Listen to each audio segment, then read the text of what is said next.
Har'aan adoolessa 22,2026 odeessaalee waliigala guutuu torbee kanaa fi injifannoolee waboo qabanneen isiniif dhiyaanneerra amma hangafoota oduun.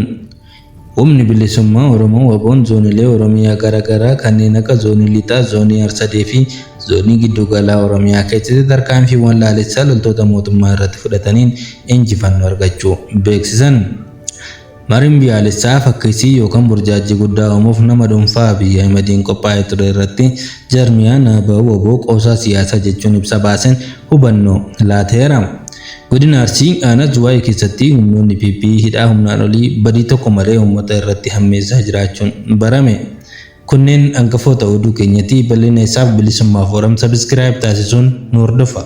Zoonii lixaa fi zoonii Arsadee akkasumas giddugala Oromiyaa tarkaanfiiwwan waraanaa naannolee Oromiyaa garaagaraatti loltoota mootummaa irratti fudhateen injifannoo argachuu isaanii hooggantoonni zoonilee ibsan. Akka odeeffannoon hooggansa waboo zoonii lixaa irraa argametti tarkaanfiin waraanaa kun godina Horroo Guduruu Wallaggaa aanaa Jimmaa Gannattii gandoota lama keessatti adoolessa 19/2026 kan gaggeeffame yoo ta'u, tarkaanfii kanaan loltoonni mootummaa 27 ajjeefamuu fi kanneen biroo 21 immoo madoo ulfaataan miidhamuu danda'aniiru.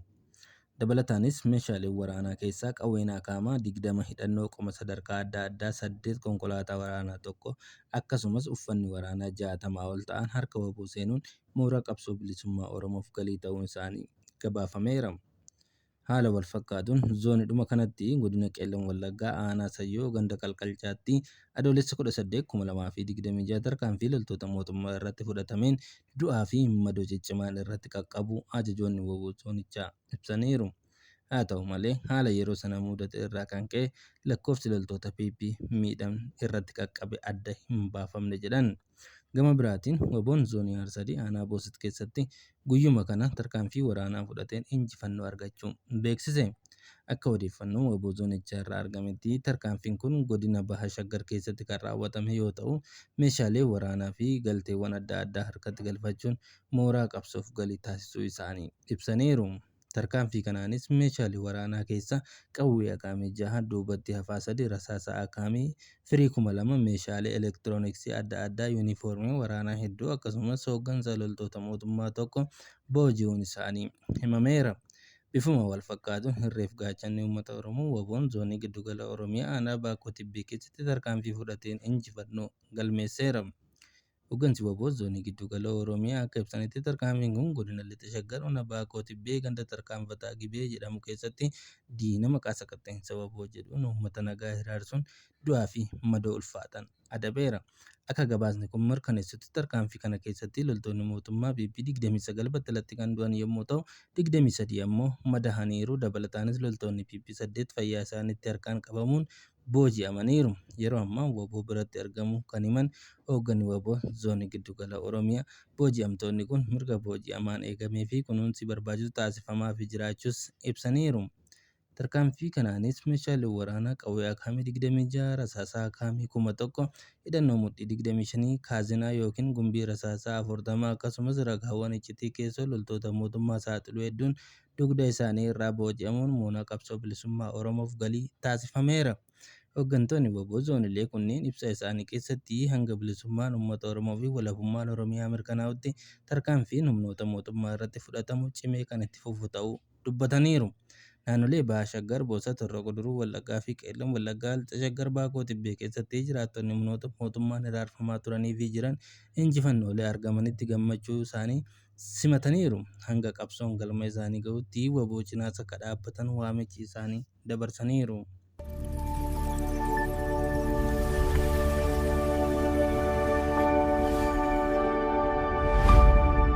Mariin biyyaalessaa fakkeessii yookaan burjaajii guddaa uumuuf nama dhuunfaa Abiyyi Ahmediin qophaa'ee ture irratti jarmiyaan ABO waboo qoosaa siyaasaa jechuun ibsa baaseen hubannoo laateera. Jarmiyaan ABO waboo ibsa marii fakkeessii mootummaa federaalaa jalatti gaggeeffamaa jiru irratti yaada isaa kenneen Mariin biyyaalessaa mootummaa muummee ministeera Abiy Ahmediin gaggeeffamaa jiru rakkoo siyaasa biyyattii hiikuu kan hin dandeenye ta'uu ibsa baasan. Ibsa isaanii keessatti bitootessa 23/2026 humnoota mootummaa yakkoota uummata Oromoo irratti raawwatamaa jiran jechuun ibsa baasan yaadachiisuun amma ammoo adeemsi marii biyyaalessaa fi mariin heera mootummaa fooyyessa jedhuun mootummaan irraa dhiyaate kaayyoo siyaasaa adda akka qabu himaniiru. Akka jaarmiyaan ABO jedhutti marii kana keessatti humnoonni siyaasaa Oromoo fi bakka bu'oonni uummataa sirnaan hin hirmaanne kan hirmaachaa jiran mootummaa fi humnoota yookiin garee mootummaa deeggaran qofa jedhan. Sabootaa fi sablammoonni biroo keessatti haalli wal fakkaatan jiraachuu himaniiru. Dabalataanis mariin mootummaa Abiy Ahmediin hoogganamu gaaffilee siyaasa Oromoo hiikuu osoo hin taane caalatti akka walxaxu taasisa jechuun ibsan. Mootummaan amma jiru keessatti fedhiin gaaffii Oromoo karaa haqa ta'een deebisuu hin jiru jedhaniiru. Akkasumas kaayyoon adeemsa kanaa inni tokko aangoo mootummaa cimsuu yoo ta'u inni biraan ammoo Oromiyaa laaffisuu fi caasaa bulchiinsaa jijjiirudha jechuun himu. Finfinnee fi Dirredawaa ilaalchisee yaada isaanii ibsuun magaalonni kunneen dhimma murteessoo Oromiyaa ta'uu isaanii gadi fageenyaan akeekkachiiseera. Kana malees rakkoolee siyaasaa impaayerichi marii hunda hammatee bakka humnoonni siyaasaa fi bakka bu'oonni uummataa walqixa hirmaatanitti qofa furmaata argachuus akka danda'u ibsameera. Dhuma irratti miseensonni komishinii marii biyyaalessaa fi namoonni adeemsa kana deeggaran itti gaafatamummaa seeraa fi seenaa akka qaban jaarmiyaan ABO ibsa isaa keessatti hubachiiseera.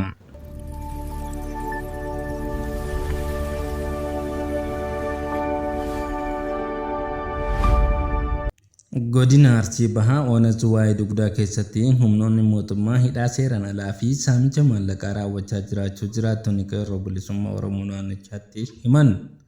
Jiraattonni godina Arsii Bahaa Aanaa Zuwaayee Dugdaa keessatti qaamoleen mootummaa naannichaa namoota nagaa irratti hidhaa seeraan alaa fi saamicha maallaqaa raawwachaa jiraachuu himan. Akka odeeffannoon maddoota naannichaa irraa argametti qaamoleen kunneen maqaa hojii misoomaa fi nageenyaa jedhuun kan socho'an ta'us namoota baadiyyaa irraa gara magaalaa Ogolchaa dhimma dhuunfaa isaaniif daldalaa fi tajaajila fayyaa barbaachaaf dhufan karaa seensaa irratti dhaabanii to'annoo jala oolchuun hidhaa fi saamicha maallaqaatiin miidhaa irratti geessisaa jiraachuu himan. Maddoonni odeeffannoo kunneen akka ibsanitti namoonni sababni seera irratti hin dhiyaanne illee qabamanii hidhamuun qarshii 5,000 hanga 50,000tti akka irraa fudhatame himaniiru. Namoota himanni sobaa ta'e adda addaa irratti dhiyaate jedhaman irraa ammoo qarshii 50,000 hanga 100,000tti akka kaffalchiifamuuf taasisan jechuun qeerroon bilisummaa Oromoo akeekeera. Jiraattonni odeeffannoo kanaan gocha akkanaa mootummaan PP irratti amanamummaa uummataa kan dhabamsiisee fi miira sodaa hawaasaa keessatti uumuu danda'a jechuun yaaddoo isaanii ibsuun qaamoleen dhimmi ilaallatu himata kana qulqulleessanii tarkaanfii seeraa hatattamaan akka fudhatan gaafataniiru.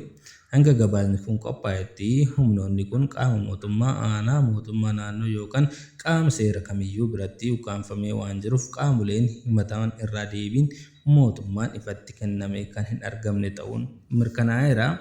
Ulfaadhaa horaa bulaa deebanaa bilisummaa fooram sabiskiraayib laayik sheer taasisuun hordofaa naamsa keenya nagaa.